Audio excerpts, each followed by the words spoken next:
Hello. Please take your seats. The show is about to begin. Ooh, it's very dark. You see these? Leave them on. Why? Why, Matt? Oh, why? Because somebody important might call. That's another show. More important than this? Flash warning. But yeah, if you're gonna take pictures, use the flash so that way the pictures turn out.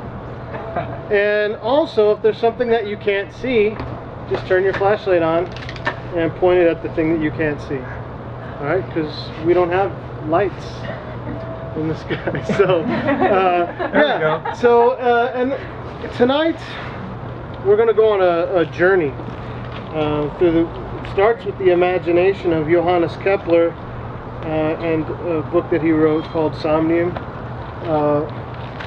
and we have done an adaptation of this with the help of TPAC. This is a grant that Theater 3 has been working on, and we're really excited to be here to share this with you this evening. This is not a finished product. It's a showing, and as a matter of fact, you are helping us tonight, if you haven't gathered that already, sort of complete our goals for what this this grant was able to help us do. Include a community and have a piece of theater that isn't like every other piece of theater that maybe you go to. Is there anything else that I need to say? No. You're good? You want to see the show? Are you I'm good? I'm ready to go. All right. I'm ready. So, all right. Any questions? I need some of the opiates. Oh yeah, that's right. Yeah, that's right. So a lot of you are asking about when are we going to need the sponge? When are we going to need the opiates? You'll find out. That's right. All right. It's all part of the show. We will be good guides today. So Karen's bringing me an opiate. While she is, let me tell you a little bit about Somnium before we get started. Johannes Kepler is a rather famous person. He was overshadowed by Newton, of course, by the English-speaking peoples, but Kepler was the one who figured out the planetary motions. He was quite a scientist, mathematician, and when he was young, he studied with Tycho Brahe, who was the leading astronomer of his time in the island of Hven. I'm probably saying that wrong, which is now Denmark, or Sweden, but it was Denmark then. This is really boring, huh? So, I'm waiting for my drink.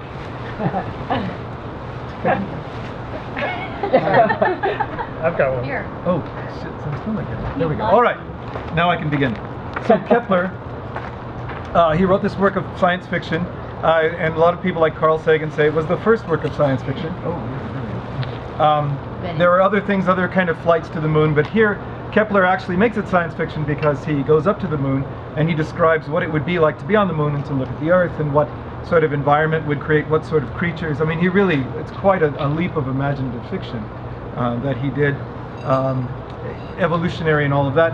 And he didn't publish the book or have it published until after he was dead because it suggests certain things about science and witchcraft, which he was pretty sure would get him in a lot of trouble. So what we're doing tonight, this is our production of that. The story that you'll see is his story, and we're following it as faithfully as we are possibly can with a little emendations. So here we go. This is Somnium by Johannes Kepler. In 1608, when discords raged between the two Czech brothers, Prince Rudolf and Archduke Matthias, the populace scrutinized their actions, comparing them with examples taken from Bohemian history. At that time, Johannes Kepler was driven by the same curiosity to apply himself to the study of Bohemian legends. When he chanced upon the legend of the celebrated magician Queen Libussa, the daughter of King Krak and an elf mother, something happened to him. On a certain night, after he had attentively contemplated the moon and the stars, he peacefully settled on his couch and fell into a very deep sleep. And in his sleep, he seemed to have picked up a book from the bookshelf and read it. And the drift of the book was as follows.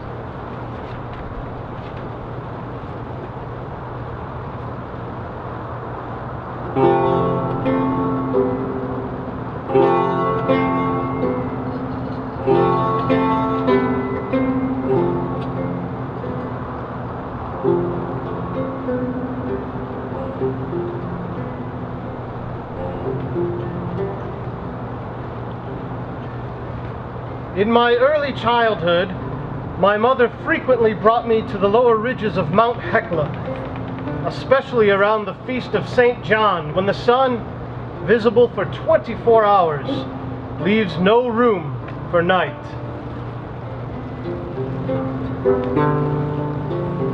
There are many malicious usurpers of the arts. My mother Fjoksold would say. They understand nothing, are ignorant, and misrepresent the arts while making laws detrimental to the human race. Under these laws, many men would assuredly have been condemned and swallowed up in the abysses of Hecla. I know, Mom. Hey, who's my dad? Ow! What my father's name was, she never told me. She asserted that he was a fisherman who had died at the age of 150 when I was 3 years old. They had been married for 70 years, more or less. To provide us with the means of sustenance, she gathered herbs and cooked them with various religious rites. She made small sacks from goat skins, and when these were inflated with herbal concoctions, I brought them to the neighboring harbor to sell them as talismans of safety to the captains of the ships.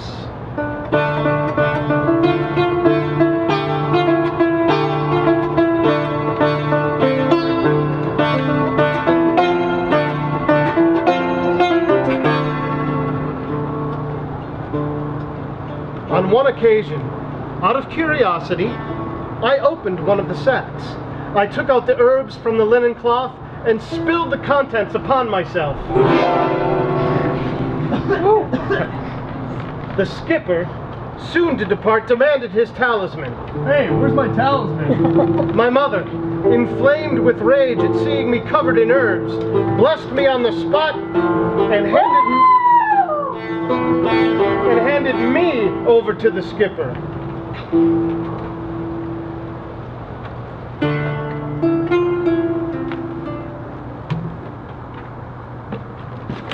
Costume change.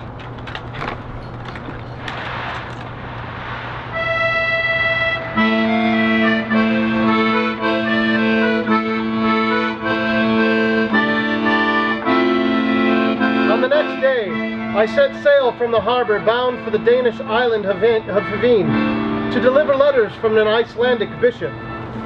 After several days under the rising north wind, I was growing seriously ill by reason of the tossing of the ship and the unusual temperature of the air. We passed through the channel and made our way to Denmark. When the ship landed, the skipper left me there with the letters.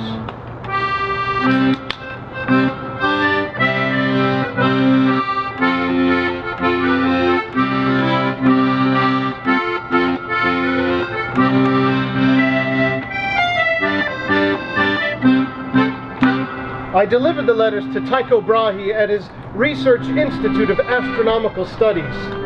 Astronomical exercises pleased me to an extraordinary degree. He cheerfully took me on as a student. For whole nights, Brahe and his students devoted themselves to the study of the moon and the stars using wonderful machines.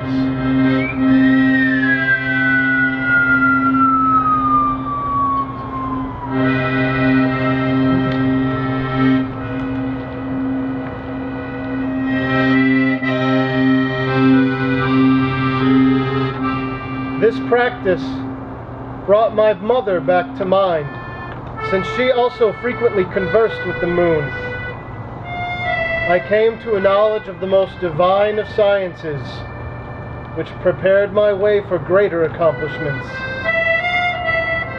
5 years after I had left, I returned home.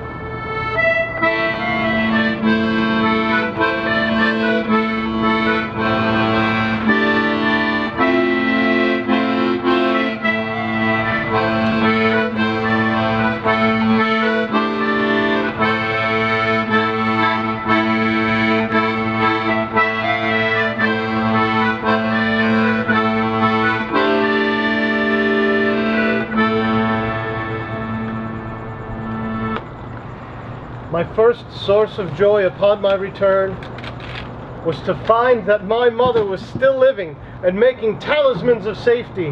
Hey, Mom! My son! It was autumn, and those long nights of ours were drawing near. My mother stayed close to me now that she was free from her work, and did not leave me no matter where I went. By nature, I had a real thirst for learning new things. So I asked my mother about her art and which teachers in her country stood out above the rest. My mother took pleasure in comparing the extent of knowledge I had gathered and what she herself discovered as true. In December, the sun, scarcely rising a little at noon, is again hidden from sight. I remember on a certain day, when there was leisure for her to speak, she repeated in this manner all she knew from the very beginnings.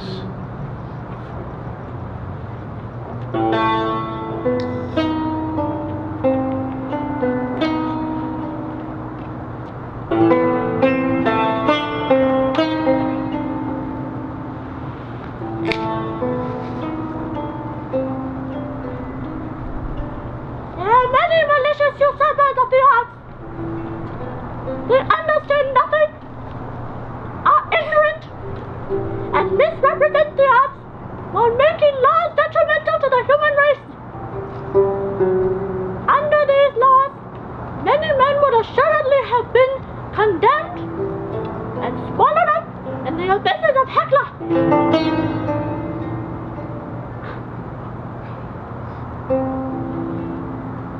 Duracotus, my son, knowledge is available not only in other providences to which you traveled, but also here, in our homeland.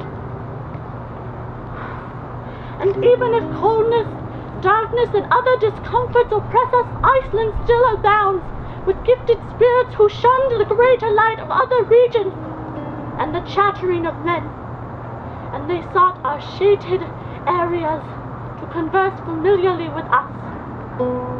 Of these spirits, one is by far the gentlest and most innocent, and particularly known to me. Often, in a split second, I am transported by his power to other shores.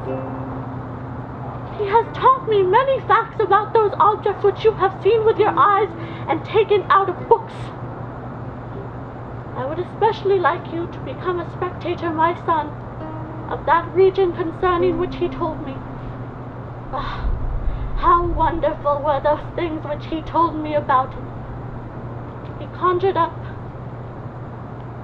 Lavania, that which you have learned to call the moon. To give you a more perfect knowledge of these facts, I will summon the spirit to guide you on your own journey to Lavania.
Did someone summon a daemon from Lavania?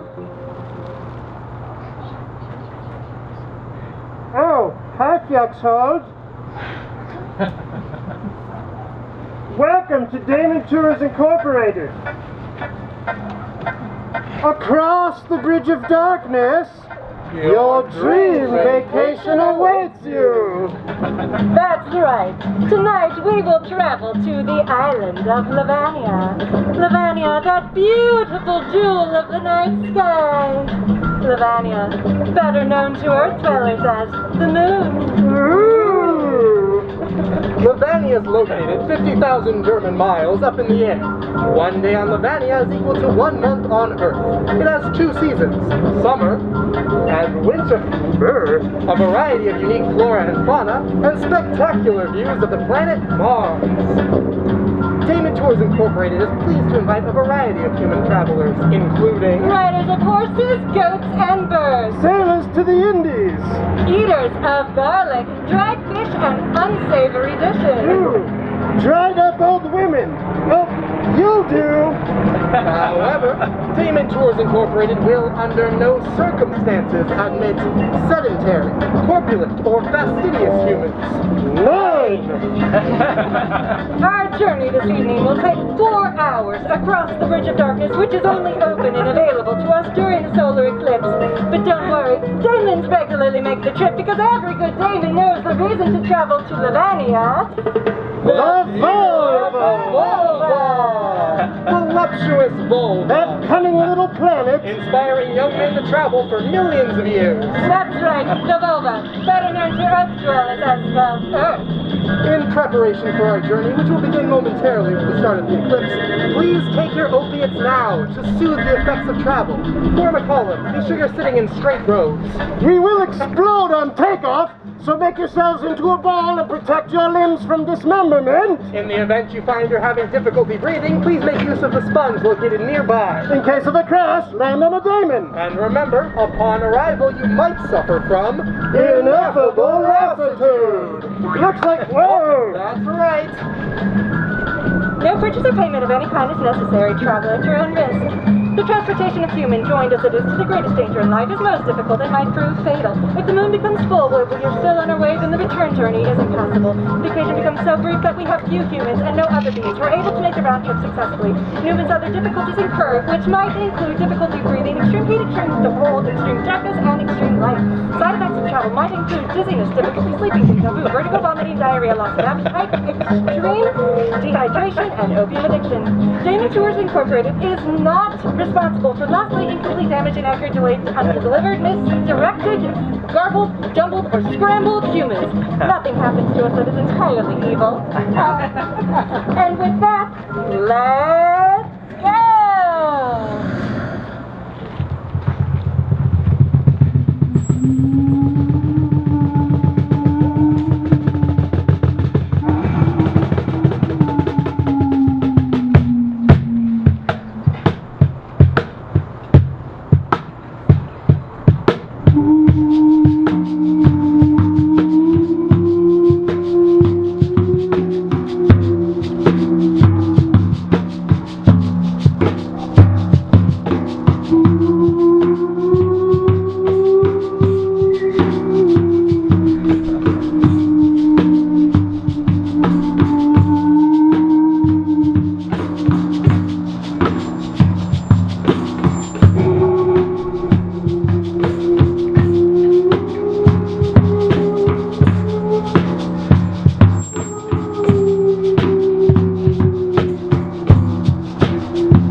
enjoy all of the native creatures in their own habitat. Beware the moon god.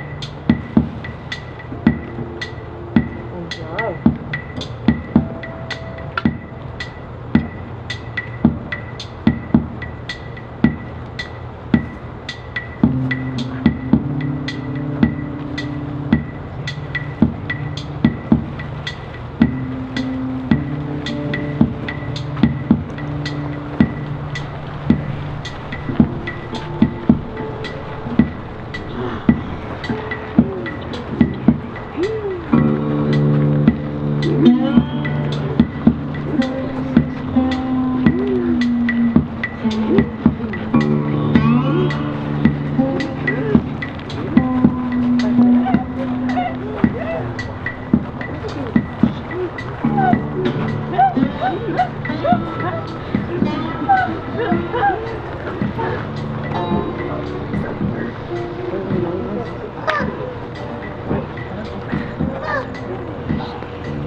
So when Johannes Kepler had come to this part of his dream, he woke up.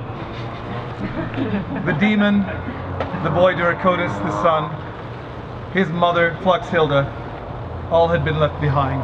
He returned to his senses and found that his head was on a cushion and his body was wrapped up in a very large blanket. The end.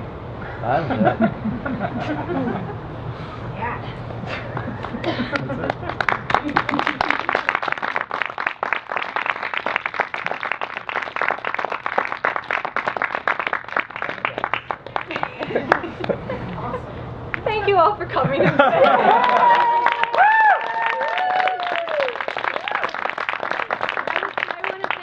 so many people. I mean, this project, I think they've all said, was written on the idea of collaboration across a lot of different lines.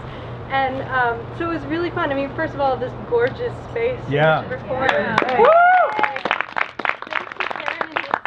And they did so much work to help us be able to be prepared here too. And we are about to partake of some fantastic moon food by Ronnie Olson. Yay!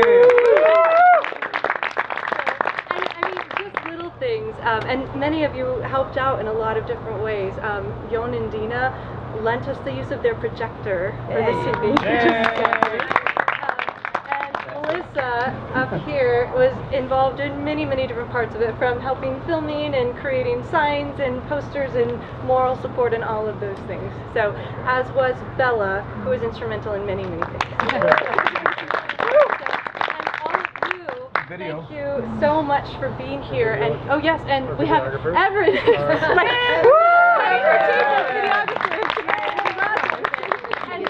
Thank you so much for taking that on, especially at the last minute. It's fabulous, so thank you. And all of you for participating in this. Yeah, you guys were great. I thought you might just sit there and giggle, but you got really into it. We should have gone longer. I think, let's go get something to eat and then go back to the moon. So I love your costumes are fabulous. This is so great. So Did we get pictures of everybody's costumes? I think what we should do is, while you guys get some food, I'm gonna set up like over here by the tree, and I'm gonna, if you have a costume and would be willing, why don't I just capture everybody's photos? And I would have given you the household talk, but I was trying to figure out how to use the camera. There are 2 bathrooms. The dog's name is Bugsy, and I think that's the most important stuff. Bugsy's probably very confused right now. Bugsy loved that. It's like all of a sudden you guys were her people. It's like, everybody's playing now. It's a performing arts dog. Thank you so much for bringing this here.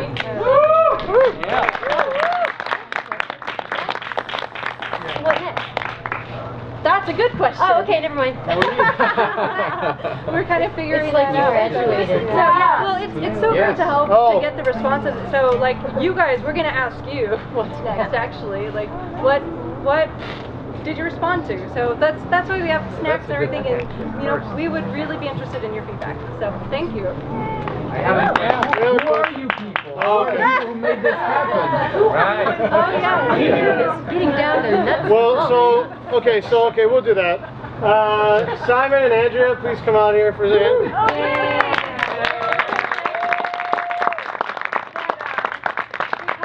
Because of potential emergency and one of us having to be gone, Simon and Andrea joined us on Monday. Wow. Yeah. Woo! Right? So They were students of mine and now collaborators, and they're still willing to work with me, so that's pretty great. Simon's a real demon. Yeah. Right? I know. True. And hopefully they'll be our T3 interns next semester is what we're looking for. So. This is the Paul Amiel.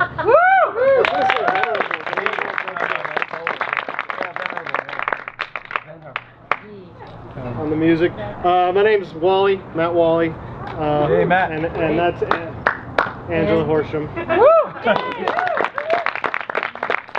Theater 3. And thank you so much for being here with us tonight. It was a real pleasure to work with you. And yeah, we'd love to talk more with you about how this got put together and why we did it and all that. Around the food. Yeah. So let's have some moon food. Yeah. But Moon food. Cool costumes at the tree. Like, just come, I'll take pictures of you guys. Okay. All right.